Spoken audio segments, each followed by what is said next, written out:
এলপিজির eKYC এখনো পর্যন্ত করেননি, হাতে কিন্তু আপনাদের খুব একটা বেশি সময় নেই। দেশজুড়ে বর্তমানে এলপিজি কানেকশনের আধার বেসড কেওয়াইসি করানোর জন্য বর্তমানে তোড়জোড় শুরু হয়েছে। পশ্চিমবঙ্গ সহ দেশের প্রায় প্রত্যেকটি রাজ্যে বর্তমানে রান্নার গ্যাসের কেওয়াইসি করতে হচ্ছে। কিছুদিন আগে 16 আগস্ট পর্যন্ত রান্নার গ্যাসের ইকেওয়াইসির শেষ ডেট ছিল, কিন্তু বর্তমানে সেটাকে বাড়িয়ে 23 আগস্ট 2026 পর্যন্ত করা হয়েছে। সেটা হচ্ছে রিসেন্ট রিপোর্ট অনুযায়ী। তো এখন প্রশ্নটি হচ্ছে, যদি আপনি 23 আগস্টের মধ্যে যদি আপনি ইকেওয়াইসি করতে না পারেন, তাহলে সেক্ষেত্রে তখন আপনাদের সঙ্গে এক্স্যাক্টলি কী হতে পারে। বর্তমানে পশ্চিমবঙ্গ সহ একাধিক জায়গায় যত তাড়াতাড়ি সম্ভব ইকেওয়াইসি করার জন্য বর্তমানে পরামর্শ দেওয়া হয়েছে গ্রাহকদের। তাহলে এখন সবথেকে বড় প্রশ্ন হচ্ছে, 23 আগস্টের মধ্যে যদি আপনি ইকেওয়াইসি করতে না পারেন, তাহলে সেক্ষেত্রে কি আপনাদের রান্নার গ্যাসের কানেকশন বন্ধ হয়ে যাবে, নাকি শুধুমাত্র সাবসিডি বন্ধ হবে? এই নিয়ে নানান ধরনের দাবি ঘুরে বেড়াচ্ছে। বাস্তব বিষয়টি কিন্তু একটু জটিল। ইকেওয়াইসি না করার ক্ষেত্রে সাবসিডি এবং এলপিজি সার্ভিস দু ক্ষেত্রে আপনাদের প্রভাব পড়তে পারে, কিন্তু এটাকে সরাসরি 23 আগস্টের পরে এলপিজি কানেকশন আপনাদের চিরতরে যে বাতিল হয়ে যাবে, এর সঙ্গে মেলানো কিন্তু ঠিক নয়। তাহলে এক্স্যাক্টলি 23 আগস্টের পরে হবেটা কি? 23 আগস্টের পরে আপনাদের এলপিজি কানেকশনের সাথে কি সমস্যা হবে যদি আপনি ইকেওয়াইসি করতে না পারেন? চলুন জেনে নিই। তবে তার পূর্বে আপনাদের বাড়িতে এইচপি, ইন্ডেন নাকি ভারত, কোন কোম্পানির রান্নার গ্যাসের সিলিন্ডার রয়েছে অবশ্যই কমেন্ট বক্সে জানাতে ভুলবেন না।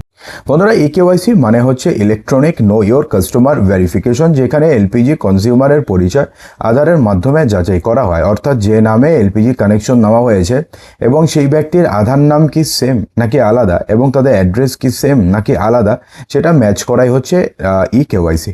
বর্তমানে ওয়েল মার্কেটিং কোম্পানিসের গ্রাহকদের জন্য আধার বেসড বায়োমেট্রিক অথেন্টিকেশনের ব্যবস্থা বর্তমানে রয়েছে। সরাসরি PMUI ওয়েবসাইটে গ্রাহকদের জন্য সেলফ আধার বেসড অথেন্টিকেশনের সুবিধা দেওয়া হয়েছে। অর্থাৎ বিভিন্ন অয়েল কোম্পানির যদি আপনি অ্যাপগুলো যদি আপনি ইনস্টল করে নেন, যদি আপনাদের কাছে ভারত থাকে তাহলে ভারতের আপনি অ্যাপ ইনস্টল করবেন, যদি এইচপি থাকে এইচপির আপনি অ্যাপ ইনস্টল করবেন, বা যদি ইন্ডিয়ান থাকে তাহলে ইন্ডিয়ানের অ্যাপটি ইনস্টল করে আপনি আধার বেসড আপনি সঙ্গে সঙ্গে সেখানে ফেস অথেন্টিকেশনের মাধ্যমে 2 মিনিটে ইকেওয়াইসি করে নিতে পারবেন। ঠিক আছে, তার জন্য এছাড়া আপনি আধার ফেস আরডি অ্যাপ ব্যবহার করে ফেস বেসড অথেন্টিকেশনও আপনি করতে পারবেন। অর্থাৎ ইকেওয়াইসি এর উদ্দেশ্য শুধুমাত্র একটি নতুন ফর্মালিটিস তৈরি করা নয়, এর মাধ্যমে এলপিজি কনজিউমারের পরিচয় যাচাই এবং একই ব্যক্তির নামে থাকা কানেকশনের ক্ষেত্রে অথেন্টিকেশন ব্যবস্থা চালু করাই হচ্ছে এর মূল উদ্দেশ্য। তাহলে এখন ব্যাপারটি হচ্ছে 23 আগস্ট কেন গুরুত্বপূর্ণ।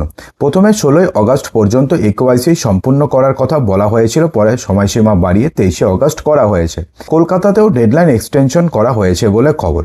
তো সেক্ষেত্রে যদি আপনি 23 আগস্টের মধ্যে আপনি আপনার রান্নার গ্যাসের ইকেওয়াইসি না করেন, তাহলে সেক্ষেত্রে আপনাদের কি সমস্যা হতে পারে।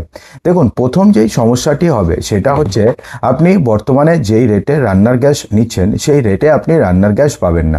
অর্থাৎ ধরুন, বর্তমানে রান্নার গ্যাস নিতে গেলে আপনাকে 1000 টাকার মতন খরচা করতে হয়, যেখানে 32 টাকা বা 17 টাকার মতন আসে হচ্ছে আপনাদের সাবসিডি। এবং যদি আপনাদের কাছে উজ্জ্বলা যোজনার রান্নার গ্যাসের সিলিন্ডার থাকে, তাহলে সেক্ষেত্রে 200 টাকা করে মাসে মোট 4 বার বা 300 টাকা করে মাসে মোট 4 বার, অর্থাৎ 1200 টাকা ভর্তুকি দেওয়া হয়। তো সেক্ষেত্রে যদি আপনি রান্নার গ্যাসের ইকেওয়াইসি না করেন, তাহলে সেক্ষেত্রে আপনি তো 300 টাকা তো ভর্তুকি পাবেনই না উজ্জ্বলা যোজনার রান্নার গ্যাসের ক্ষেত্রে, এবং নর্মালি রান্নার গ্যাসের ক্ষেত্রে যা ভর্তুকি ছিল সেটা তো আপনি পাবেনই না। সেই সঙ্গে আপনাকে রান্নার গ্যাসও আপনাকে বেশি দামে কিনতে হবে। অর্থাৎ আপনি 1000 টাকায় যে রান্নার গ্যাসের সিলিন্ডার পাচ্ছিলেন, সেই রান্নার গ্যাসের সিলিন্ডার আপনি পাবেন না। ঠিক আছে, অর্থাৎ প্রথম তো অসুবিধা হবে এটি যে আপনি যেই রান্নার গ্যাসের সিলিন্ডার আপনাকে বেশি দামে কিনতে হবে। যদিও কত টাকা বেশি দামে কিনতে হবে সেটা নিয়ে এখনো পর্যন্ত কিছু জানানো হয়নি। ঠিক আছে, দ্বিতীয়তে কি হবে? দ্বিতীয়তে রান্নার গ্যাসের যে ভর্তুকি রয়েছে, সেক্ষেত্রে যদি আপনাদের কাছে উজ্জ্বলা যোজনার রান্নার গ্যাসের সিলিন্ডার থাকে, তাহলে 300 টাকা ভর্তুকি পার সিলিন্ডার পিছু, এবং যদি নর্মালি থাকে সেক্ষেত্রে 17 টাকা বা 30 টাকা, যাই হোক একটাও আপনি পাবেন না। ঠিক আছে, তৃতীয়তে হচ্ছে, আপনি যখন রান্নার গ্যাস বুকিং করতে যাবেন তখন দেখবেন যে আপনাদের বুকিং নেবে না, আপনাদের দেখাবে যে আপনাদের কেওয়াইসি পেন্ডিং রয়েছে, সেক্ষেত্রে আপনি বুকিংও করতে পারবেন না। ঠিক আছে, অর্থাৎ এই 3টি অসুবিধা তো হবেই, সেই সঙ্গে আরও নানান ধরনের অসুবিধা হতে পারে। যেমন ধরুন, আপনাদের 23শে অগাস্টের আগে আপনি রান্নার গ্যাস সিলিন্ডার বুকিং করেছেন, তো সেক্ষেত্রে তো এই নিয়মটি প্রযোজ্য হলো না, কিন্তু রান্নার গ্যাসের সিলিন্ডারের ডেলিভারি আপনাদের দেওয়ার কথা হচ্ছে 23শে অগাস্টের পরে। তো সেক্ষেত্রে এমনটা হতে পারে যে আপনি যদি কেওয়াইসি না করেন তাহলে সেক্ষেত্রে আপনাদের মোবাইলে মেসেজই এলো না, ওটিপি এলো না। তার ওটিপি না আসলে তো যারা ডেলিভারি এজেন্ট থাকবে তারা তো আপনাকে রান্নার গ্যাসের ডেলিভারি দেবে না। অর্থাৎ এক্ষেত্রেও আপনাদের সমস্যা হতে পারে। অর্থাৎ সেক্ষেত্রে যদি আপনারা 23শে অগাস্টের মধ্যে আপনি রান্নার গ্যাসের কেওয়াইসি না করান তাহলে সেক্ষেত্রে কিন্তু আপনাদের নানান ধরনের সমস্যা হতে পারে। তো সেই কারণে এই সমস্যা থেকে বাঁচতে আপনারা আজকেই রান্নার গ্যাসের কেওয়াইসি করে নেবেন। আপনারা যদি অনলাইনে স্বাচ্ছন্দ্য বোধ করেন তাহলে আপনি অ্যাপ ডাউনলোড করে আপনি কেওয়াইসি করিয়ে নেবেন, আর আপনি যদি অনলাইনে স্বাচ্ছন্দ্য বোধ না করেন তাহলে আপনি ডিলারের কাছে যাবেন এবং সেখানে গিয়ে আপনি যত তাড়াতাড়ি সম্ভব আপনি কেওয়াইসি করিয়ে নিন। তো আশা করবো ভিডিওটি ভালো লেগেছে, ভালো লাগলে লাইক করবেন, শেয়ার করবেন, চ্যানেলকে সাবস্ক্রাইব অবশ্যই করবেন।